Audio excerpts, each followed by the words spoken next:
नमस्कार, कार्यक्रम जिबेटमा स्वागत छ। संघीयताको खारेजी, हिन्दू राज्य र संवैधानिक राजतन्त्रको वकालत गर्ने राष्ट्रिय प्रजातन्त्र पार्टीमा युवा नेता राजेन्द्र लिङ्गदेन अध्यक्षमा निर्वाचित भएपछि यसले राष्ट्रिय राजनीतिमा छुट्टै तरङ्ग ल्याएको थियो। आफूलाई हराउन निर्मल निवासले नाङ्गो हस्तक्षेप गरेको भन्दै निवर्तमान अध्यक्ष कमल थापाले पार्टीमा यसको छानबिन हुनुपर्ने माग गरे। राप्रपामा अहिले निष्क्रिय जस्तै बनेका थापाले अब राप्रपा विभाजन गर्न सक्छन्, उनले राजतन्त्रको एजेन्डा पनि छाड्छन् भन्ने अड्कलबाजीहरू भइरहेका छन्। राजनीतिका चतुर खेलाडी, आफ्ना अभिव्यक्ति शालीन तरिकाले राख्न माहिर थापाको अबको राजनीतिक यात्रा कस्तो होला? के उनी नयाँ पार्टी खोल्ने तयारीमा जुटेका हुन्? राजतन्त्रको एजेन्डा अझै बोक्छन् कि छाड्छन्? संवैधानिक राजतन्त्रको एजेन्डा बोकेर हिँडिरहँदा उनले गरेका राजनीतिक कर्महरूमा कुनै पश्चाताप छ कि छैन? आजको डिबेटमा हामी उनै कमल थापासँग प्रश्न सोध्दैछौँ। थापाजी, स्वागत छ। धेरै धेरै धन्यवाद। अब तपाईँ महाधिवेशनमा अध्यक्षमा पराजित भएपछिको यो दोस्रो टेलिभिजन अन्तर्वार्ता होला।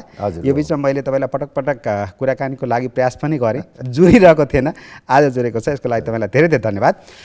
अब मैले आज चाहिँ राजनीतिमा अस्ताउँदै गरेको एउटा पात्रसँग कुरा गर्दैछु कि अझै पनि सम्भावना बोकेको एकजना पुरानो नेतासँग कुरा गर्दैछु? कार्यक्रम हेरिरहेका दर्शकले कसरी बुझ्ने आइदा? वास्तवमा मेरो राजनीतिक जीवनमा यस्ता आरोह अवरोध धेरै पटक आयो। 46-48 सालमा र त्यसपछि 62-63मा। तर ती सबै घटना दुर्घटनाका बावजुद म राजनीतिमा अहिले पनि क्रियाशील छु। म एउटा खेलाडी हुँ, खेलाडी हुनुमा गर्व पनि गर्छु। खेलाडीले हार्छ, तर हारेपछि पश्चाताप नगरिकन फेरि अर्को खेलको निमित्त अभ्यास गर्छ, तालिम गर्छ र जित्ने प्रयास गर्छ। म एउटा हारबाट पलायन हुने व्यक्ति हुँ जस्तो मलाई लाग्दैन। अब कुन खेलको तयारी गर्दै हुनुहुन्छ? राजनीतिमा क्रियाशील छु, राजनीतिकमै रहन्छु। अब जहाँसम्म खेलको कुरा गर्ने हो भने त टेनिस खेल्छु, टेनिसमा रमाउँछु। अब राप्रपा कहिले फुट्छ, कहिले फुटाउनुहुन्छ? यो तपाईको कार्यक्रम मार्फत म आम नेपाली दाजुभाइ तथा दिदीबहिनीहरू र खास गरी राप्रपाका कार्यकर्ता, सहयोगी, शुभचिन्तकहरूलाई स्पष्ट रूपमा जानकारी गराउन चाहन्छु कि कमल थापाले कहिले पनि राप्रपा फुटाउँदैन। तर राप्रपाबाट ऊ चाहिँ अलग्गिएर जान्छ। मैले अहिले केही विषयहरू उठान गरेको छु जो यो मेरो व्यक्तिगत स्वार्थसँग गाँसिएको छैन, पार्टीको भविष्यसँग, पार्टीको सिद्धान्तसँग गाँसिएको छ, पार्टीको चरित्रसँग गाँसिएको विषय छ। ती विषयहरूमा पार्टी नेतृत्वले निराकरण गर्न सकेन, मलाई भूमिका विहीन बनायो, मैले उभिने ठाउँ दिएन, मलाई अपहेलित गर्ने प्रयास गरियो भने स्वाभाविक रूपले म राप्रपामा नअटाउन पनि सक्छु। मैले आफैले स्थापना गरेको, आफैले हुर्काएको पार्टीबाट अलग हुने कुरा गर्दाखेरि पीडाको बोध हुन्छ। त्यो स्थिति नआओस् भन्ने म चाहन्छु। तर तपाईँको पार्टीमा अब भूमिका होला, तपाईँले उठाएका मागहरूको सम्बोधन होला भन्ने सम्भावना देखिएन। तपाईँले अध्यक्षलाई एउटा पत्र लेख्नुभयो महाधिवेशनमा, तपाईँहरूको निर्वाचनका ताका निर्मल निवासले गरेको नाङ्गो हस्तक्षेपका बारेमा पार्टीभित्र छलफल हुनु पर्यो र निर्मल निवासले गरेको हस्तक्षेपको भर्त्सना गर्नु पर्यो पार्टीले, त्यसपछि मात्रै पार्टी कसरी अगाडि बढ्छ यसको तय होला भनेर तपाईँले पत्र पठाउनु भयो। यसको जवाब केही पनि छैन। बरु अध्यक्ष लिङ्गदेनजीले पार्टीको एउटा बैठकमा चाहिँ निर्मल निवास या पूर्व राजालाई अप्ठ्यारो पर्ने गरेर या कुनै पनि चर्चा परिचर्चा हुँदैन भन्ने खालका कुरा पनि गर्नुभयो भन्ने कुरा छ। जवाब त आइसक्यो होइन? अब त्यही नै पार्टीको आधिकारिक धारणा हो वा होइन, त्यसको म अझ केही समय प्रतीक्षा गर्छु। मैले उठाएको विषय पार्टीको हित विपरीत छैन, पार्टीले अवलम्बन गरेको राज संस्था सहितको प्रजातन्त्रको विरुद्धमा पनि छैन। वास्तवमा मैले जुन विषय उठाएको छु यो विषयको निराकरण हुन सक्यो भने भोलिको दिनमा म पनि फेरि राजा सहितको प्रजातन्त्रको एजेन्डा बोकेर राप्रपामा क्रियाशील हुन सक्दछु। मैले अब चुनावको परिणाम स्वीकार गरिसकेका छु, हारलाई स्वीकार गरिसकेका छु। राजेन्द्र लिङ्गदेनलाई अध्यक्षको रूपमा मैले बधाई दिएको छु, शुभकामना दिएको छु। तर शपथ ग्रहणमा जानु भएन? केन्द्रीय समितिको पहिलो बैठकमा जानु भएन? शपथ ग्रहण समारोहमा मलाई बोलाइएको थियो, म गइनँ। त्यसपछिको केन्द्रीय कार्य समितिको बैठकमा मलाई बोलाइएको पनि छैन, मलाई जानकारी पनि छैन। त्यसपछिका कुनै पनि कार्यक्रमहरूमा मलाई बोलाइएको छैन। त्यसकारण मैले निवेदन गर्न खोजेको कुरा के हो भने अहिले मैले उठाएको विषय राज संस्थाको विरुद्धमा राप्रपा जानुपर्छ भन्ने होइन। राप्रपा आफ्नो स्थापना कालदेखि संवैधानिक राज संस्थाको पक्षमा छ। राप्रपाले परिकल्पना गरेको राज संस्था राजनीतिभन्दा माथि उठेको अभिभावकीय भूमिकामा रहने एउटा आदर्श संस्थाको परिकल्पना हो। 62-63 को परिवर्तनपछि नेपालका राजनीतिक दलहरूले राज संस्था पुनर्स्थापना भयो भने राजनीतिमा सक्रिय हुन्छ, प्रजातन्त्र मास्ने काम हुन्छ भन्ने आरोप लगाउँदाखेरि मैले के तर्क दिएँ भने अबको राज संस्था 62-63 को भन्दा अगाडिको जस्तो राज संस्था हुँदैन। अबको राज संस्था संविधानको परिधिभित्र रहने, सेरेमोनियल र संसदको नियन्त्रणमा रहने राज संस्था हुन्छ भनेर जुन मैले वकालत गर्दै आएको थिएँ, त्यो मान्यताको विपरीत मेरै पार्टी जहाँ 100% राजावादी छन्, जो जिते पनि राजावादी, त्यस्तो चाहिँ पार्टीमा जुन किसिमबाट नाङ्गो हस्तक्षेप भयो, त्यसले गर्दाखेरि हामीले राज संस्थाको पक्षमा गर्दै आएको वकालत तर्क कमजोर भएको छ। हामीमाथि एउटा नैतिक प्रश्न खडा भएको छ। यसको निराकरण हुनुपर्छ भन्ने माग हो। त्यसकारण यो मागको निराकरण कसरी गर्ने? पार्टीले के गर्नु पर्यो? अब पार्टीले प्रष्ट रूपमा जनताले पनि बुझ्ने गरी र निर्मल निवासले पनि बुझ्ने गरी गएको पार्टीको महाधिवेशनमा निर्मल निवासबाट भएको हस्तक्षेपको भर्त्सना गर्नुपर्दछ र आगामी दिनमा निर्मल निवास लगायत कसैले पनि यो राष्ट्रिय प्रजातन्त्र पार्टीको आन्तरिक मामिलामा हस्तक्षेप नगरोस् भन्ने चेतावनी दिनुपर्छ र निर्मल निवासलाई पनि राजा एउटाको मर्यादित भूमिकामा रहनको निमित्त आग्रह गर्नुपर्दछ। यति भयो भने मलाई लाग्छ मेरो समस्याको समाधान हुन्छ। म चाहिँ पार्टीमा फेरि पनि अनि मैले जनतालाई भन्न सक्छु नि, यो एकपटक चाहिँ दुर्घटना भयो, अब भविष्यमा दोहोरिने छैन। पार्टी कमसेकम त्यो बाटोमा छैन। पार्टी निरङ्कुश राजतन्त्रको पक्षमा छैन, पार्टी सक्रिय राजतन्त्रको पक्षमा छैन भनेर मैले भन्न सक्ने ठाउँ बनाइदिनु पर्यो। निर्मल निवासले नागो हस्तक्षेप गर्यो तपाईँलाई हराउन भन्नेका पछाडिका प्रमाणहरू तपाईँसँग छन् कि यतिकै फगत आरोप मात्रै? हैन, यथेष्ट प्रमाणहरू छन्। के छन्? अब यो त मैले अनुसन्धान होस् भनेर माग गरेको छु। अनुसन्धान यदि पार्टीले गर्यो भने म त्यहाँ प्रमाणहरू पेश गर्दछु। अब त्यस्ता प्रमाणहरू प्रमाण छैनन् भन्छन्। अहिलेको जमानामा दुईजनाको बिचमा भएको टेलिफोन संवादलाई सजिलैसँग रेकर्ड गर्न सकिने व्यवस्था छ। राजाका निर्मल निवासका सचिवहरूले पार्टीका नेता कार्यकर्ताहरूलाई राजाको सदिच्छा छ यसपटक नयाँलाई दिनुपर्छ भनेर भनेका शब्दहरू मोबाइलमा रेकर्डेड छन्, सुरक्षित छन् हामीसँग। तपाईँहरूसँग छ? यसबाहेक अरू पनि कुराहरू छन्, त्यो मलाई पछि जति बेला छानबिन हुन्छ त्यो बेला म तर अब पार्टीले छानबिन गर्ने सङ्केतै गरेको छैन। पार्टी तपाईँका मुद्दामा अगाडि बढ्ने कुनै सङ्केतै गरेको छैन भने त अब त जनतालाई भनिदिनु पर्यो त। अरू प्रमाण के छ? होइन, निश्चय पनि होइन। अब त्यो प्रमाणको बारेमा म अहिले खासै चर्चा गर्न चाहन्छु। जनताले बुझ्नु पर्यो, तपाईँका शुभेच्छा पनि त जान्न चाहिरहेका छन् नि त। म यो पनि यहाँलाई निवेदन गरौँ के भनेदेखि हेर्नुहोस्, झन्डै 50 वर्षको मेरो राजनीतिक यात्राको क्रममा मैले आस्था गरेको, विश्वास राखेको, सम्मान गरेको राज संस्थाका विरुद्धमा नकारात्मक टीका टिप्पणी म अहिले पनि गर्न चाहन्न। हेर्नुहोस्, भोलिको दिनमा पनि म गर्दैन। यति गर्दाखेरि पनि तपाईँलाई माया छ अझै? होइन, हेर्नुहोस्, वास्तवमा के भने म अहिले तपाईँ जसको लागि लड्नुभयो, कफन बाँधेर लड्नुभयो, 62-63 पछि त साँच्चै तपाईँ प्रतिकूल अवस्थामा हुनुहुन्थ्यो। राजाका बारेमा सडकमा आएर बोल्नु भनेको ठुलो चुनौतीको विषय थियो। निश्चय पनि। अनि यस्तो मान्छेलाई राजाले त गलताइदिए त हो। अझै पनि माया? यो त होइन, दुर्भाग्यको कुरा हो। के भन्दैन, वास्तवमा मेरो चाहिँ नि राज संस्थाप्रतिको आस्था स्वार्थको आस्था होइन। मलाई राजाले एउटा राजावादी पार्टी खोल्नु पर्यो भनेर सल्लाह दिएर यो पार्टी स्थापना भएको होइन। राप्रपा नेपाल त्यो बेलामा राजाले खोलेको होइन। मेरो कन्भिक्सन, जुन कन्भिक्सन मलाई लाग्छ मेरो पूर्वजहरूबाट, मेरो बुवा, मेरो पुर्खाहरूबाट मलाई प्राप्त भएको एउटा विरासत हो। मेरो रगतमा नै राज संस्थाप्रतिको आस्था छ भन्ने मलाई लाग्छ।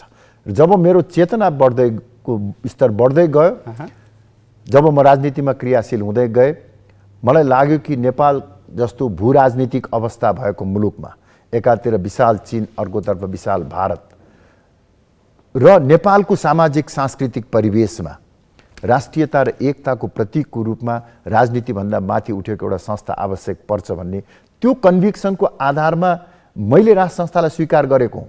त्यस कारणले गर्दाखेरि राजा ज्ञानेन्द्रले यो आस्था छोडिदेऊ भनेर भन्दा पनि म छोड्न सक्दिनँ। मैले अघि पनि गरेँ, म अझ प्रश्न पार्न चाहन्छु के भने भोलिको दिनमा यदि राप्रपाले मैले एउटा हामी निरङ्कुश र सक्रिय राजतन्त्रको पक्षमा छैनौँ भनेर भन्ने अवस्था सिर्जना गरेन भने पनि मेरो यो सैद्धान्तिक निष्ठा कायम रहन्छ। फरक यति मात्र हो कि भोलिको दिनमा राज संस्था मेरो निमित्त केवल एउटा सैद्धान्तिक र प्राज्ञिक विषय मात्र हुन्छ, कार्यनीति हुँदैन। छोडिदिनुहुन्छ तपाईँले राजतन्त्रको मुद्दा? मतलब सैद्धान्तिक निष्ठा रहन्छ, तर त्यसलाई कार्यनीति बनाएर लैजान सक्ने सम्भावनै रहँदैन। अनि त्यसपछि के गर्ने त? अरू पार्टी जस्तो भए त औचित्य त छैन त? अरू त काङ्ग्रेस, एमाले, माओवादी, रविन्द्र मिश्रको पार्टी तमाम छन् त। अब तपाईँले राजतन्त्रको एजेन्डा छोडिदिनु भयो भने के कसरी पार्टी हाँक्नु छ? वास्तवमा 62-63 को परिवर्तनपछि मैले खडा गर्न खोजेको राप्रपा नेपालको केवल एउटा राज संस्थाको मात्र एजेन्डा होइन। मैले सनातन धर्म, संस्कृति, परम्परा र मूल्य मान्यताको संरक्षण गर्दै, नेपालको इतिहासप्रति गर्व गर्दै, एक प्रकारले भन्ने हो भने सेन्टर राइट आइडियोलोजी बोकेको, संवर्धनवादी विचार र दर्शनमा अडेको एउटा राजनीतिक शक्ति बनाउन खोजेको मैले। राष्ट्रियता, प्रजातन्त्र र उदारवादको बृहत चिन्तनमा आधारित संवर्धनवादको दर्शन बोकेर हिँड्ने पार्टी बनाउन खोजेको र त्यसको एउटा एलिमेन्ट चाहिँ नि राज संस्था हो। एउटा एजेन्डा, महत्त्वपूर्ण एजेन्डा राज संस्था हो। त्यो बाहेक अरू सिङ्गै एजेन्डा छ। सर्वधर्म समभाव र पूर्ण धार्मिक स्वतन्त्रता सहितको सनातन हिन्दू राष्ट्रको स्थापना, सुदृढ स्थानीय स्वायत्त शासन, आर्थिक उदारवाद, यी मान्यताहरूको आधारमा आगामी दिनमा म सजिलैसँग नेपालको राष्ट्रिय राजनीतिमा क्रियाशील हुन सक्छु। त्यो स्पेस, पोलिटिकल स्पेस अहिले पनि कसैले लिएको छैन। यो मान्यताको नजिक चाहिँ को पार्टी छ अहिले? तुलनात्मक रूपमा भन्ने हो भने नेपाली काङ्ग्रेस नै छ, तुलनात्मक रूपमा। तर नेपाली काङ्ग्रेस पनि उसको समाजवादी सिद्धान्तको कारणले गर्दाखेरि हिन्दू राष्ट्रको पक्षमा छैन, संहिताको विरुद्धमा छैन। तपाईँ त यो दुईटा मेजर मुद्दाको विरुद्धमा हुनुहुन्छ नि त? होइन, तुलनात्मक रूपमा मैले भनेको किनभनेदेखि चाहिँ नि अब नेपालको राष्ट्रिय राजनीतिलाई वैचारिक आधारमा किताकरण गर्ने हो भने एक्सट्रिममा माओवादीहरू छन्। माओवादीका पनि विभिन्न स्वरूपहरू छन्।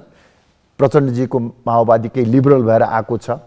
त्यसपछि नेकपा एमाले र माधवजीले नेतृत्व गर्नुभएको पार्टी छ भने नेपाली काङ्ग्रेस पनि उसको समाजवादी सिद्धान्तको कारणले गर्दाखेरि स्लाइटली लेफ्ट टु द सेन्टरवाला पार्टी हो।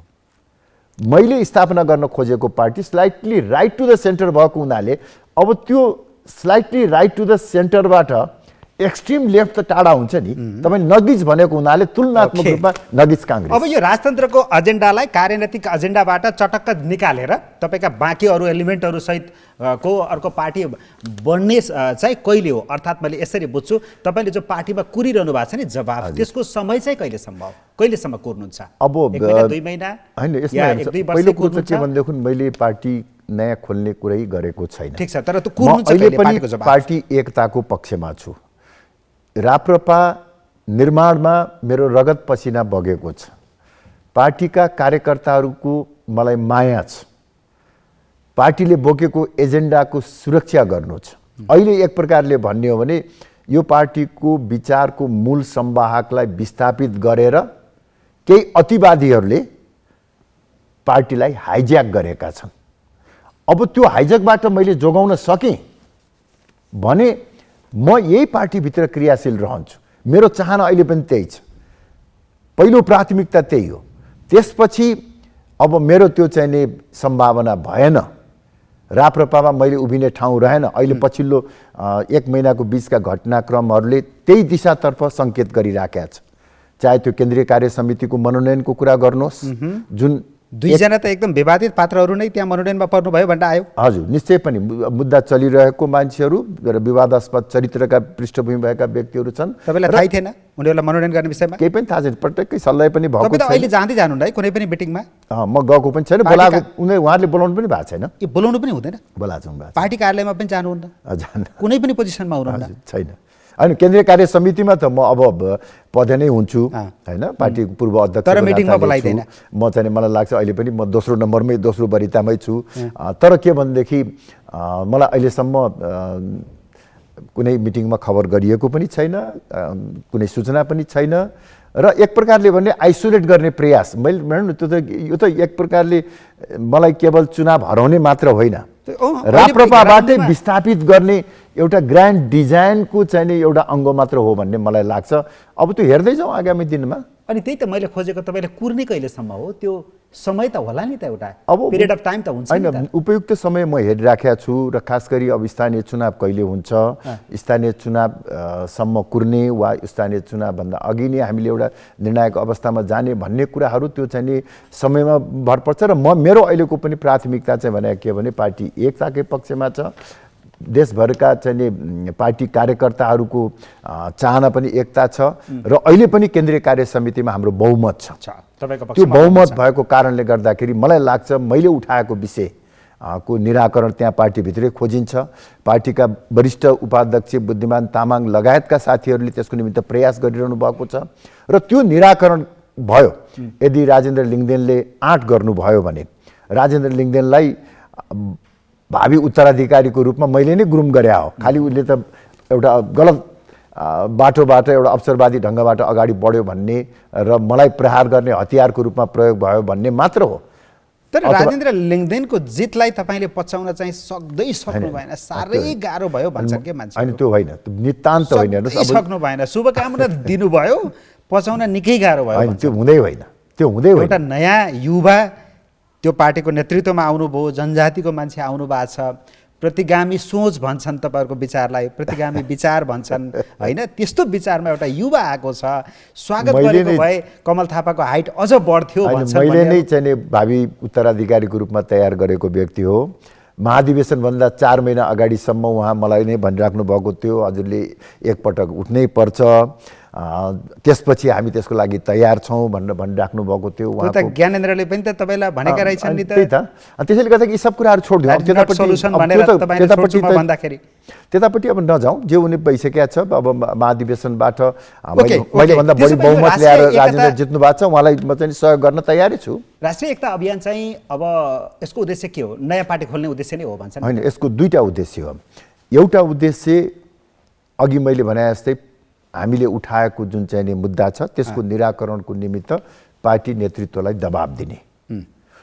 दोस्रो, अहिले देशमा देखा परेको जुन किसिमको सङ्कट छ, यो सङ्कट समाधानको एकमात्र उपाय राष्ट्रिय एकता भएको हुँदा सबै राजनीतिक शक्तिहरूका बीचमा एकताको निमित्त प्रयास गर्ने, यो दुईटा उद्देश्यका साथ हामीले यो अभियान सुरु गर्न खोजेका हौँ। यो अभियानमा अरू एजेन्डा के उठाउनुहुन्छ? जस्तो हिन्दू राष्ट्रको एजेन्डा तपाईँले उठाउनुहुन्छ, संघीयता विरोधी एजेन्डा उठाउनुहुन्छ, त्यहाँनिर राजतन्त्रको एजेन्डा पनि उठाउनुहुन्छ, संवैधानिक राजतन्त्रको एजेन्डा पनि? अहिले हामीले मुख्य रूपले चाहिँ नि यो राष्ट्रिय एकताको आधार भनेर 5वटा विषयहरू उठाएका छौँ। के हुन्?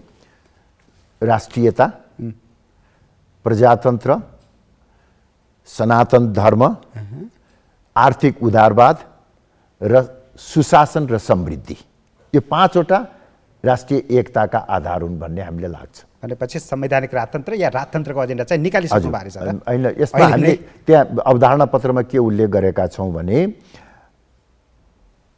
राप्रपाले नेपालको राज संस्था निरङ्कुश र सक्रिय हुने छैन भन्ने सुनिश्चितता नहुन्जेलसम्म यो विषय छलफलको विषय रहनेछ र निराकरणको निमित्त लैराख्नेछौँ भनेर चाहिँ हामीले भनेको छौँ। र यसमा म क्लियर छु, मैले अघि पनि भने, मलाई लाग्छ यसमा कुनै दुविधा नरहोस्। म आम पब्लिकलाई पनि पार्टी कार्यकर्ताहरूलाई पनि भन्छु कि यदि पार्टी नेतृत्वले राज संस्था अभिभावकीय भूमिकामा रहने, राजनीतिभन्दा माथि रहने एउटा आदर्श संस्थाको रूपमा मात्र रहनेछ, यसभन्दा अघि निर्मल निवासबाट भएका कार्यहरूको हामी भर्त्सना गर्दछौँ, त्यो गलत हो भनेर यदि पार्टीले भन्यो भने म अहिले पनि पार्टीमा पूर्ववत ढङ्गबाट क्रियाशील रहन्छु।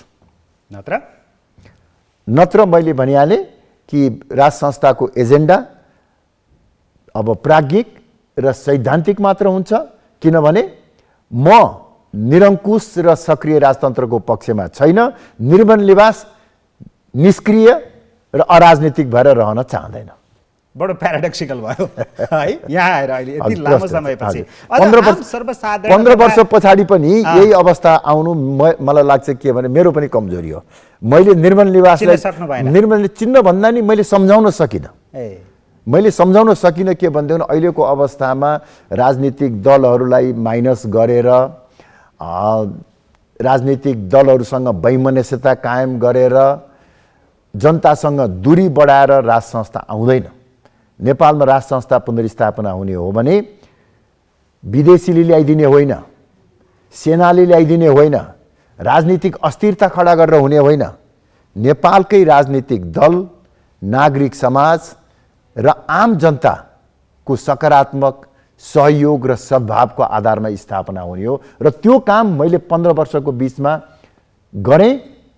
निर्मल निवासलाई चित्त बुझाउन सकिनँ, तर मलाई आफैलाई यो भन्दाखेरि गर्व हुन्छ कि हिजो गणतन्त्रको पक्षमा सशक्त ढङ्गबाट सशस्त्र युद्ध गरेको माओवादीका नेता प्रचण्डदेखि लिएर प्रधानमन्त्रीसम्मलाई पार्टीको महाधिवेशनमा उपस्थित गराएर शुभकामना दिने अवस्थामा हामीले सिर्जना गर्यौँ। राज संस्था स्थापना नगरे पनि राज संस्थाको एजेन्डाका बारेमा बहस गर्न, सुन्न, छलफल गर्नको निमित्त हामीले तयार गरायौँ।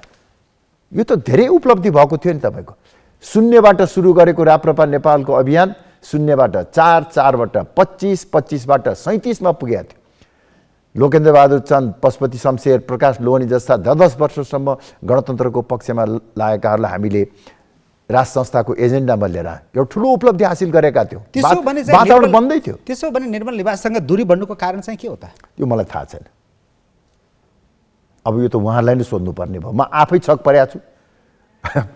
महाधिवेशन हुन 3 हप्ता अगाडि कार्तिक 11 गते राजासँग चाहिँ नि 2 घन्टा लन्च खाएर मेरो दुईजना मात्र बसेर सौहार्दपूर्ण वातावरण कुरा भएको छ। के उद्देश्य रहेछ त्यो लन्च खुवाउनुको? हराउने, खुवाएर हराउने? मसँग त राम्रो कुरा भएको छ, त्यस कारणले राजालाई म चाहिँ नि व्यक्तिगत रूपमा अब सम्मान पनि गर्छु। मेरो अहिले पनि त्यत्तिकै चाहिँ नि सद्भाव सम्मान छ। तर मैले आफैले पनि बुझ्न सकेका छैन कि निर्मल निवास त्यसरी मेरो विरुद्धमा निर्ममतापूर्वक किन प्रहार भयो। मेरो राजनीतिक जीवनलाई नै समाप्त पार्ने ढङ्गबाट पञ्चायत गएर बहुदल आउँदाखेरि मेरो राजनीतिक जीवन समाप्त भएन। गणतन्त्र आउँदा पनि मेरो राजनीतिक जीवन समाप्त भएन, किनभने म जनताको माझमा थिएँ।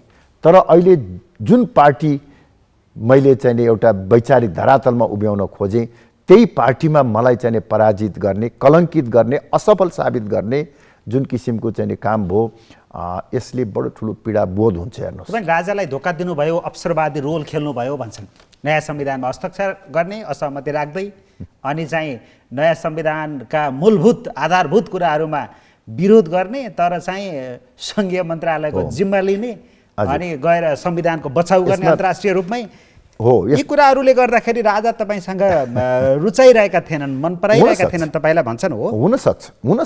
डबल स्ट्यान्डर्ड तपाईँले किन गरे त? होइन, म एउटा कुरो चाहिँ के राजालाई भजाउँदै तपाईँले राजनीति आफ्नो उचाइ बढाउनु भयो, सत्ता स्वार्थ स्वाद लिइरहनु भयो भन्छन्। होइन, तपाईँले एकदम भनेको कुरामा म चाहिँ अन्यथा ठान्दिनँ, किनभने यो कुरा मलाई धेरैले भनेका छ। मैले मेरो चाहिँ सामाजिक सञ्जालका चाहिँ वालहरूमा यस्ता धेरै टिका टिप्पणी नकारात्मक टिप्पा टिप्पणी आउँछन् मलाई गाली गर्ने, एजेन्डा छोड्यो, राज संस्थालाई चाहिँ बजाएर खायो, गाई बेच्यो, यस्ता अनेक किसिमका आरोप लगाउँछन्। तर म अहिले पनि तपाईँको यो लोकप्रिय कार्यक्रमबाट आम जनतालाई के प्रश्न पार्न चाहन्छु भने राप्रपाले, तत्कालीन राप्रपा नेपाल मात्रै एउटा पार्टी हो जसले संविधान निर्माण गर्दाखेरि विपक्षमा भोट हालेको थियो। आलोचनात्मक रूपमा हामीले संविधानलाई समर्थन गर्यौँ किनभने झन्डै 90% मतले संविधान पारित भयो। प्रजातान्त्रिक मूल्य र मान्यतामा विश्वास गरिसकेपछि, खेलमा सहभागी भइसकेपछि त्यसको परिणामलाई पनि स्वीकार गर्नुपर्छ भन्ने मान्यता र दोस्रो हाम्रै प्रयासबाट संविधान पहिलो संविधान सभाले तयार गरेको मस्यौदाको प्रस्तावनामा धर्मनिरपेक्षता, गणतन्त्र र संघीयता अपरिवर्तनीय हुन्छ भनेर लेखिएको थियो। हाम्रै प्रयासले हामीले यी मान्यताहरू परिवर्तनीय बनायौँ। जनताको अभिमतबाट हिन्दू राष्ट्र राज संस्था स्थापना गर्न सक्ने सुनिश्चितता गर्यौँ। त्यति भइसकेपछि हामीले संविधान अस्वीकार गरेर जङ्गल जाने, विद्रोहमा जाने कुरा सुहाउने कुरा होइन र फेरि देशले विद्रोह धान्न सक्ने अवस्था थिएन।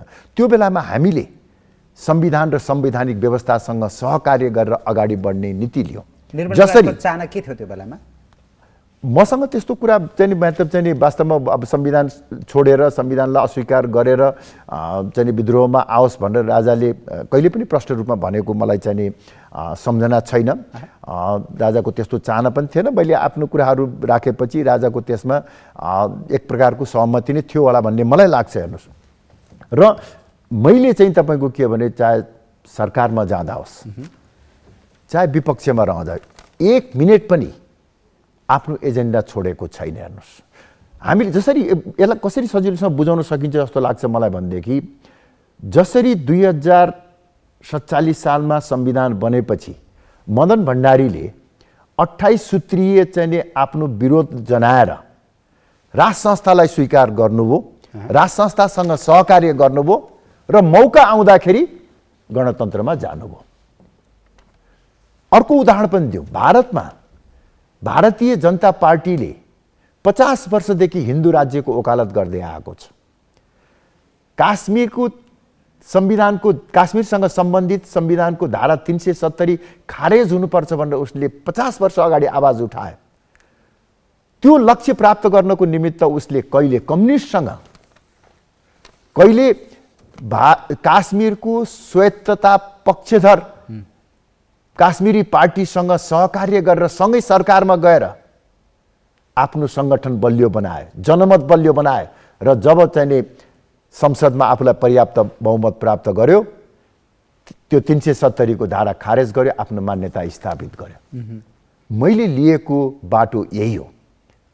यो मलाई पार्टी यो मार्गचित्रबाट आफ्नो एजेन्डा स्थापित गर्न भए पनि पूरा गर्ने लक्ष्यमा तपाईँ हुनुहुन्थ्यो। निमितजी, म एउटा कुरो चाहिँ यहाँलाई निवेदन गरौँ। मैले राजालाई पटक पटक भनेको छु कि हामीले अहिले केवल सडकमा अस्थिरता मात्र सिर्जना गरेर राज संस्था पुनर्स्थापना हुन सक्दैन।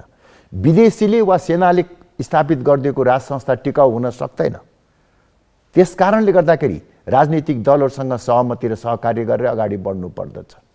यो बाटोबाट जाने क्रममा हामीले संसदीय शक्ति चाहिँ प्राप्त गर्यौँ भने त्यो संसदीय शक्ति र सडकमा पनि हामीले चाहिँ कमसेकम मैले त पटक पटक भनेको छु 50,000 भन्दा बढी जनसङ्ख्या निरन्तर रूपमा सडकमा उतार्न सक्ने मेरो हैसियत भयो भने म संविधानमा के अरे संसदमा 2/3 बहुमत कुरेर बस्दिनँ। संसदको शक्ति र जनताको चाहिँ आन्दोलनबाट राजनीतिक दलहरूसँग सहमति कायम गरेरै हिन्दू राष्ट्र राज संस्था स्थापना गराउन सक्छु भन्ने त्यो एजेन्डा बोकेर हिँडेको। अब तपाईँको अर्को जवाब पनि आउँछ। तपाईँलाई छोडेर राजेन्द्र लिङ्गदेनजीलाई अहिले बोक्नुको कारण चाहिँ के हो? यहाँ तपाईँबाट के पुरा भएन? सडकमा अस्थिरता खडा गर्न म तयार भएन। केही समय अगाडि एउटा कुरा म यहाँलाई भनौँ, वास्तवमा के भने यो पनि मैले राजालाई चाहिँ पटक पटक भनेको छु। वास्तवमा यो पहिलो पटक होइन राप्रपाको आन्तरिक मामिलामा हस्तक्षेप भएको। जब नयाँ संविधान बन्यो अब नयाँ संविधान बनेपछि हाम्रो रणनीति पहिला संविधान बन्नुभन्दा अगाडि संविधान सभामा हामीले भूमिका खेल्यौँ। त्यहाँबाट हामीले चाहिँ आफ्नो मान्यता स्थापना गर्न नसकेपछि संविधान र संवैधानिक व्यवस्थासँग सहकार्य गरेर अगाडि बढ्ने नीति बनाएपछि अब पार्टीलाई ठुलो बनाउनु पर्यो भनेर मैले हिजो गणतन्त्रमा पक्षधर भएका पशुपतजी प्रकाशजीहरूसँग अनुनय विनय गरेर उहाँहरूका सबै माग पुरा गरेर पार्टी एक गरे। पार्टी एक गरेर हिँड्न 4 महिना बित्दा नबित्दै निर्मल निवासले पार्टी फुटाउने काम गर्यो। मेरो यही हातले हस्ताक्षर गरेर सांसद र मन्त्री बनाएका व्यक्तिहरूलाई निर्मल निवासका सचिवहरूले कतिलाई घरमा बोलाएर कतिको घरमा गएर पार्टी फुटाउनको निमित्त अभिप्रेरित गरे। मैले केही बोलिनँ त्यो बेलामा पनि। हेर्नुहोस् किन गरे त्यो बेलामा मलाई थाहा छैन। हेर्नुहोस् त्यही त म भन्दैछु, पार्टीको यो पार्टी राजाले खोलेको पार्टी होइन। हामीले मेहनत गरेर रगत पसिना बनाएर पार्टी बनाउने। ठिक छ, तर उनीहरूले त्यो चलखेल किन गरिरहन्छन् राप्रपामा? अब मलाई थाहा छैन। जसका लागि लड्नु भएको छ उसैले चलखेल गर्छ। त्यसपछि त्यो पनि मैले चुप्लाएर बसेँ। त्यसपछि तपाईँको के भने फेरि एउटा सानसाना समूहहरू खडा गरेर केही समय अगाडि यहाँहरूलाई पनि जानकारी होला, सञ्चारकर्मीहरू सबैलाई थाहा नै छ, सानसानो समूहहरू खडा गरेर सडकमा राजा आऊ देश बचाऊ भन्दै नारा लगाउने अनि भाषण गर्दा चाहिँ त्यसका नेताहरूले के भने राप्रपालाई गाली गर्ने, कमल थापाको चरित्र हत्या गर्ने। त्यो काम पनि निर्मल निवासबाट प्रायोजित ढङ्गबाट भयो। त्यसमा पनि म चुप लाएर बसेँ र अहिले आएर फेरि तपाईँको के भन्छन् अब पार्टी लाई फेरि विभाजित गर्ने ढङ्गबाट यस्तो किसिमको काम गर्दा मैले स्वयं राजा ज्ञानेन्द्रलाई सोधेको छु, सरकार यसबाट के फाइदा भयो? पार्टी फुटाएर के फाइदा भयो? मेरो अहिले पनि त्यही प्रश्न छ, के फाइदा भयो? के जवाफ आयो त्यो बेलामा? हाँसेर पचाइदिए बक्सी अरू के हुन्छ चाहिँ?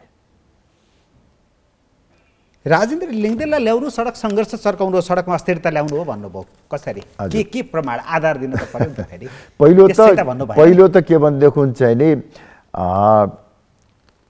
डिजाइनै के हो भने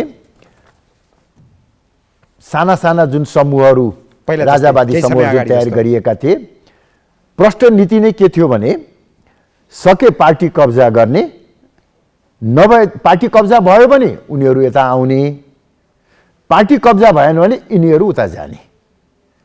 त्यो नीति अन्तर्गत यो सबै चलखेल सुरु हो। र त्यसपछि तपाईँको के भन्दैन, अब प्रष्टै छ नि, उहाँहरूले भाषणमा पनि त्यही कुरा भन्नुभएको छ। पटक पटक के अरे यो अधिवेशनकै क्रममा पनि देशभरि घुमेर उहाँहरूले भन्नुभयो कमल थापालाई अहिले कसैले विश्वास गर्दैन, त्यस कारणले कोही आउन तयार छैन, हामी चाहिने आउने बित्तिकै सबै वरर आउँछन्, पार्टीमा आउँछन्, यिनीहरू सबै आउँछन् भनेर चाहिँ भनियो। र केन्द्रीय कार्य समितिको बैठकको पहिलो निर्णय के? यही जमातसँग एकता गर्ने चाहिँ निर्णय। अब कति सम्भव हुन्छ हुँदैन त्यो आफ्नो ठाउँमा छ, किनभने त्यो अहिले सानसानो समूहमा जो रहेका छन् त्यो हिजो सबै मैले राप्रपा नेपालमा चाहिँ ल्याएका व्यक्तिहरू हुन्। कोही सांसद हुन नपाएर, कोही केन्द्रीय समितिमा आउन नपाएर, पदाधिकारी हुन नपाएर चिडिएर गएका व्यक्तिहरूले खडा गरेका सानसाना जमात हुन्। अब तिनीहरूलाई लिएर आएर ठुलो बनाउने चाहिँ जुन किसिमको सडकमा अस्थिरता ल्याउन चाहन्छन् भन्नेको प्रमाण के भनेको मैले? राजा अहिले सडक अस्थिरता चाहिरहेका छन्, भद्र गोल अस्तव्यस्तता खोजिरहेका छन् उनले, त्यही लाग्छ मलाई राजेन्द्र लिङ्गदेन मार्फत। हजुर, अब राजेन्द्र लिङ्गदेन त्यही बाटोमा जान्छन्। किनभने मैले त्यही भने नि के भनेदेखि चाहिँ नि अब यो मैले लिएको बाटोबाट राज संस्था पुनर्स्थापना हुन्छ भन्नेमा उहाँहरूलाई विश्वास भएन। नभएदेखि मलाई लाग्छ मेरो राज संस्थाप्रतिको निष्ठामा उहाँहरूलाई आशंका होइन, मैले लिएको बाटोबाट नहुने, कमल थापालाई अब सजिलैसँग हराउन नसकिने भनेपछि सिङ्गो चाहिने के भन्दा निर्मल निवास प्रयोग गर्नुपर्ने अवस्था आयो। र अब मलाई लाग्छ त्यसको चाहिँ अभ्यास हुन्छ भन्ने मलाई लाग्छ सडकमा। एउटा किनभने जस्तो म तपाईँलाई उदाहरण भनौँ न, 63 सालमा जब परिवर्तन हो, परिवर्तनको निशानामा राष्ट्र निर्माता पृथ्वीनारायण शाह पनि परे। राष्ट्र निर्माताको शालिकहरू तोडियो। पृथ्वीनारायण शाहलाई एकीकरणको महानायक होइन, विस्तारवादी, शोषक, निरङ्कुश राजाको रूपमा चित्रित गर्यो, नयाँ भाष्य तयार गरियो। त्यो अवस्थामा मैले अब त्यो भाष्यलाई फेरि परिवर्तन गर्नको निमित्त रणनीतिक रूपमा पृथ्वीनारायण शाहलाई आदर्श पुरुषको रूपमा र हरेक वर्ष पौष 27 गते राष्ट्रिय एकता दिवस मनाउने परम्परा सुरु गरेँ र त्यो दिन बृहत चियापान कार्यक्रमको आयोजना गरेर प्रधानमन्त्रीदेखि लिएर सबै राजनीतिक दलका नेताहरूलाई निम्ताउने, मसँगको सम्बन्धको कारणले गर्दा प्राय सबै नेताहरू आउनुभयो, उपराष्ट्रपति पनि आउनु थाल्नुभयो, परमानन्द झा त त्यो चियापान समारोहमा आउनुभयो र आएर नचाहँदै पनि पृथ्वीनारायण शाहलाई माल्यार्पण गर्न तयार हुनुभयो, पृथ्वीनारायण शाहको बारेमा 2-4 शब्द बोल्नुभयो। अहिले त्यो कार्यक्रमलाई 15 वर्ष पछाडि बन्द गरियो। भोलि राप्रपाको चियापान कार्यक्रम छैन। तर पूर्व राजा माल्यार्पण गर्न जाँदै हुनुहुन्छ। त्यो राम्रो वास्तवमा चाहिँ उहाँले संरक्षण गरेको राप्रपाले अब किन चियापान गर्नु पर्यो? हैन, त्यही त हैन, चियापानको चाहिँ नि एउटा चाहिँ नि आवश्यकता यसकारण थियो कि चाहिँ नि हामीले चाहिँ नि सबैलाई चाहिँ नि एउटा सहकार्य गरेर अगाडि हिँड्ने नीति अन्तर्गत हामीले त्यो गर्यौं। अब त्यो चियापान अन्त गरेर वास्तवमा योजना त राजेन्द्र लिङ्गदेलजीहरूको भोलिदेखि नै ढुङ्गा मुढा गर्ने चाहिँ नि थियो। उहाँहरूले घोषणै गर्नुभएको थियो, भाषणै गर्नुभएको थियो ठाउँ ठाउँमा पश्चिमतिर जाँदाखेरि। पुस 27 गते पछि गर्ने भने हैन, पुस 27 गते चाहिँ के भने बिदा दिन माग गर्ने, ज्ञापन पत्र दिने। यदि त्यो माग पुरा भएन भने पुस 27 गतेदेखि नै ढुङ्गा मुढा सुरु गर्ने, नेपाल बन्द गर्ने योजना थियो उहाँहरूको। पछि चाहिँ नि अब केही व्यक्तिहरूले चाहिँ नि यो चाहिँ गर्नु हुँदैन भनेपछि अहिले चाहिँ थामिएर चियापान चाहिँ नगर्ने तर जुलुस गर्ने भन्ने चाहिँ भएको छ। जहाँसम्म हेर्नुहोस् अब राजा ज्ञानेन्द्रले भोलि माल्यार्पण गर्न जाने कुरा छ, यसलाई म सकारात्मक रूपमा लिन्छु। तर एउटा कुरा के प्रसङ्ग के पनि जोड्न चाहन्छु भने हेर्नुहोस्, यो पनि मलाई लाग्छ एउटा चाहिँ नि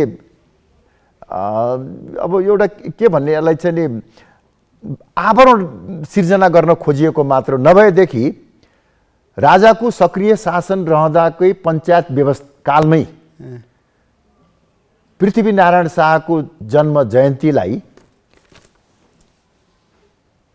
राष्ट्रिय पर्वको रूपमा मनाइन्थेन, सार्वजनिक बिदा दिइन्थेन। त्यो बन्द भइसकेको थियो। राजाको सक्रिय नेतृत्वकै कालमा पञ्चायत कालमै पृथ्वी जयन्तीमा बिदा हुन्थेन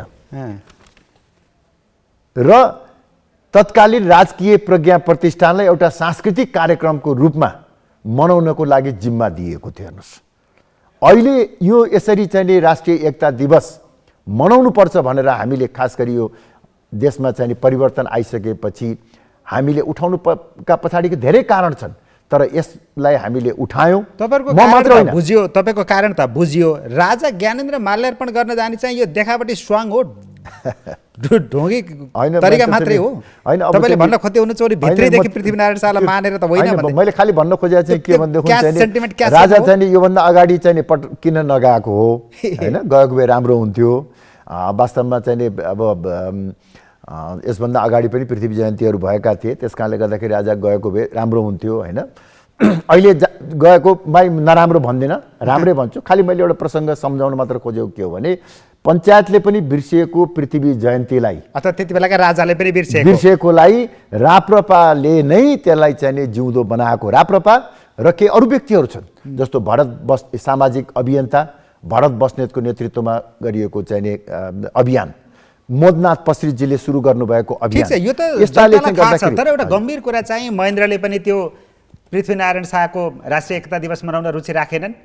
राजा महेन्द्रको बारेमा मलाई अहिले त्यति साह्रो थाहा छैन, तर राजा वीरेन्द्रको पाला देखौँ त ज्ञानेन्द्रको पालामा पनि भएन। अहिले चाहिँ ज्ञानेन्द्र माल्यार्पण गर्न हिँडिरहेका छन्। हजुर, त्यो चाहिँ पञ्चायतको पालादेखि होइन, पञ्चायतको पछिल्लो कालखण्डदेखि बहुदलको कालखण्डसम्ममा यो चाहिँ नि पृथ्वी जयन्तीमा सार्वजनिक बिदा दिएन। राजकीय प्रज्ञा प्रतिष्ठानले मनाउने चलन सुरु भयो। राजकीय प्रज्ञा प्रतिष्ठानले त अहिले त राजकीय भनिँदैन, प्रज्ञा प्रतिष्ठानले त अहिले पनि मनाउँछ, भोलि पनि प्रज्ञा प्रतिष्ठानबाट जुलुस जान्छ। खालि एउटा यसमा चाहिँ नि मैले जोड्नु पर्ने कुरो चाहिँ के हो भने एउटा अघि सरकारमा गएर चाहिँ के फाइदा हुन्छ भन्ने कुरा मध्ये एउटा म जोड्न चाहन्छु।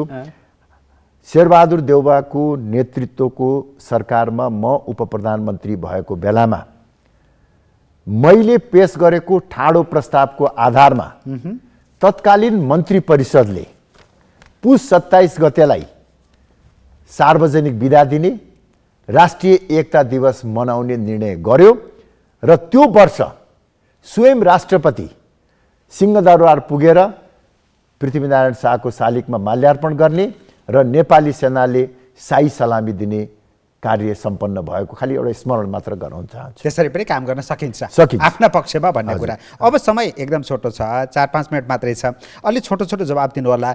यो गणतन्त्रमा प्रवेश गर्ने बेलामा बेबी किङको चर्चा चलेको थियो कि त्यति बेला चाहिँ, त्यति बेला भएको थियो कि तपाईँ अलि बढी थाहा छ कि? होइन, वास्तवमा के भनेदेखि अब त्यो बेलामा ज्ञानेन्द्रले बेबी किङ मानेका थिए। यो विषयवस्तु अहिले छलफल गर्न पर्ने विषय त केही पनि थिएन होइन, तर तपाईँ भएको हुनाले मात्रै मैले यो प्रश्न गरेँ, नत्र यो राष्ट्रिय स्तरमा त्यति छलफलको विषय होइन। रेकर्डको विषय चाहिँ के हो भने त्यो बेलामा राजा ज्ञानेन्द्र हटिसकेको बेला थिएन, अन्तरिम संविधान बनाएर पाखा लगाउनेसम्म काम भएको थियो, गणतन्त्र अधिकारहरू खोज्ने काम भएको थियो, गणतन्त्रको घोषणा भएको थिएन। त्यो बेलामा गिरिजा प्रसाद कोइरालाले राज संस्थालाई निरन्तरता दिने हो भने बेबी किङमा जाउँ भन्नुभयो। त्यसमा तत्कालीन प्रधान सेनापति रुकमाङ्गत कटुवालको पनि सहमति थियो र वरिष्ठ राजनीतिज्ञ विश्वबन्धु थापाले त गिरिजा प्रसाद कोइरालालाई यो विषयमा मनाउनको निमित्त प्रयास पनि गर्नुभयो, तर त्यो कुरा राजाबाट स्वीकार भएन। तत्कालीन परिस्थितिमा मलाई लाग्छ आफू राजा भइरहेको बेलामा बेबी किङमा जाने कुरो सायद अलि अस्वाभाविक जस्तो पनि लाग्यो होला, त्यो स्वीकार्य भएन। अब कमल थापाजी, यो गणतन्त्र जुन आन्दोलनको बलमा आयो 62-63 को त्यो पछिल्लो ताकत, पछिल्लो धक्का त त्यो हो नि त होइन? त्यो बेला गृहमन्त्री हुनुहुन्थ्यो होइन? हजुर, सबैको नजर तपाईँमाथि पर्दो आन्दोलनकारीको कस्ता निर्देशन दिन्छ कमल थापाले बचाउनलाई राजालाई भन्ने, केही निर्देशनहरू दिनुभयो, सरकारको पक्षबाट काम गर्नुभयो, त्यो के गर्नुभयो म जान्न फेरि यस्तोतिर। त्यति बेला गरेका कामहरू अथवा यी राजालाई बचाउन गरेका कामहरूप्रति कुनै पश्चाताप अहिले चाहिँ अलिक बढी गरिएको छैन? बेकारै रहेछ, मान्छे त जति गरे पनि सुध्रिँदो रहन्छन् भन्ने लाग्दैन? होइन, वास्तवमा के भने राजा ज्ञानेन्द्रले माघ 19 गते चालेको कदम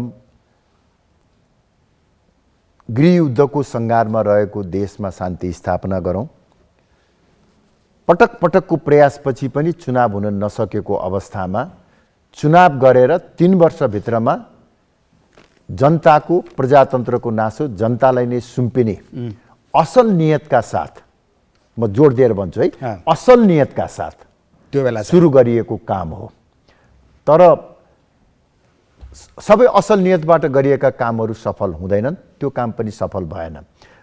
यहाँनिर अलिकति आम जनतालाई संस्मरण गराइराख्नुपर्ने विषय चाहिँ के हो भने राजाको 14 महिनाको शासनकालमा 10 महिना अरू नै कोही गृहमन्त्री हुनुहुन्थ्यो जसको जनतालाई सायद सम्झना पनि छैन, नाम पनि थाहा छैन। म जम्मा 4 महिना हो। परिस्थिति धेरै बिग्रिसकेपछि, 12 बुँदे समझदारी भइसकेपछि राजालाई सहयोग गर्नको निमित्त भनेरै म गएँ। हेर्नुहोस्, सकिएन, प्रयास गरियो, सकिएन र कुनै पश्चाताप पनि छैन। राजाको पनि त्यो बेलामा के भनेदेखि हेर्नुहोस्, दमन गरेर जाउँ भन्ने सोचाइ थिएन। राजाले पछि हामीलाई भनेको कुरा मलाई अहिले पनि सम्झना छ। मैले असल नियतले केही गर्न खोजेको थिएँ, राजनीतिक दलहरूले त्यसलाई स्वीकार गरेनन्, विश्वास गरेनन्। अब म उनीहरूलाई नै सत्ता हस्तान्तरण गर्ने तयारी गर्दैछु, केही समयको निमित्त होल्ड गरेर राख है। भएको हुनाले हामीले होल्ड गर्ने काम मात्र गरेका हौँ। त्यसमा केही दुर्घटनाहरू भयो, निश्चय पनि त्यसप्रति हामीले दुःख व्यक्त गर्नुपर्छ। त्यसमा मलाई कुनै पश्चाताप छैन र राज संस्थाको एजेन्डा बोकेकोमा पनि पश्चाताप छैन। म अहिले पनि भन्छु नि, नेपालको निमित्त त राम्रो कुरा त्यही नै हो। अब राप्रपा छोड्नुपर्ने अवस्था नै आयो भने रविन्द्र मिश्रको पार्टीसँग मिल्ने सम्भावना हुन्छ? त्यो पनि बाहिरबाट प्रश्न उठिरहेको छ, सिधा जवाब। यो त एकदम हाइपोथेटिकल कुरा भयो। अब म यसै केही भन्न सक्दिनँ, किनभने म त अहिले पार्टी एकताकै पक्षमा छु, पार्टीमै रहन चाहन्छु, पार्टीमै रमाउन चाहन्छु, आफूले बोकेको सिद्धान्तलाई निरन्तरता दिन चाहन्छु। अब त्यो स्थिति भएन भनेदेखि स्वाभाविक रूपले मैले विकल्प खोज्नुपर्छ। त्यो विकल्प कतिको उचित हुन सक्ला? हैन, अब आजको दिनमा नयाँ पार्टी निर्माण गरेर जाने अवस्थामा स्वाभाविक रूपले समान विचारधारा भएका पार्टीहरूसँग सहकार्य हुन सक्छ। अहिले नै पनि जब अहिले नै पनि वास्तवमा के भनेदेखि जब यो घटनाक्रम विकसित भएपछि सायद अनुमान गरे होलान् कि अब कमल थापा नयाँ पार्टी खोलेर आउँछ कि भनेपछि केही राजनीतिक दलहरू जो हिन्दू राष्ट्रको एजेन्डा बोकेर निर्वाचन आयोगमा दर्ता भएका छन् ती राजनीतिक दलहरूले आएर मलाई चाहिँ नि सहकार्य गरेर जाने प्रस्ताव गरिसक्नु भएको छ। ठिक छ, मैले उहाँलाई अन्त्यमा- भनेको छु हतार नगर्नुहोस्। अन्त्यमा चाहिँ ओलीजीसँग पनि राम्रो छ तपाईँको सम्बन्ध, कतै पछि राप्रपाबाट निस्कनै पर्ने बाध्यात्मक अवस्था आयो भने त्यता पनि एकता कार्यगत एकता या पार्टी प्रवेश नै हुन्छ कि पनि भन्ने अनुमान अहिले गर्दो रहेछन् निमेशजी, बाहिर। यो चाहिँ जाँदा जाँदै एउटा चाहिँ तपाईँले एउटा महत्त्वपूर्ण प्रश्न सोध्नुभयो। म अटाउने पार्टी नेपालमा अहिले राप्रपा बाहेक अर्को कुनै छैन। राप्रपामा पनि अटाइन भने मैले आफू अटाउने नयाँ पार्टी सिर्जना गर्नुपर्छ। त्यस कारणले अरू पार्टी त म अटाउनै सक्दिनँ। र त्यति बेला चाहिँ नयाँ पार्टी खोल्ने परिस्थिति आयो भने राजतन्त्रको एजेन्डालाई कमल थापाले छोडिदिनेछ। आज मैले यहीबाट क्लोज गर्छु, त्यही यो कुरा छोड्ने होइन, सैद्धान्तिक र प्राज्ञिक रूपमा मात्र रहन्छ। कार्यनीति बनाइदिनु छैन कार्यनीति त्यो। हुँदैन। हस्, धन्यवाद। हस्, धन्यवाद।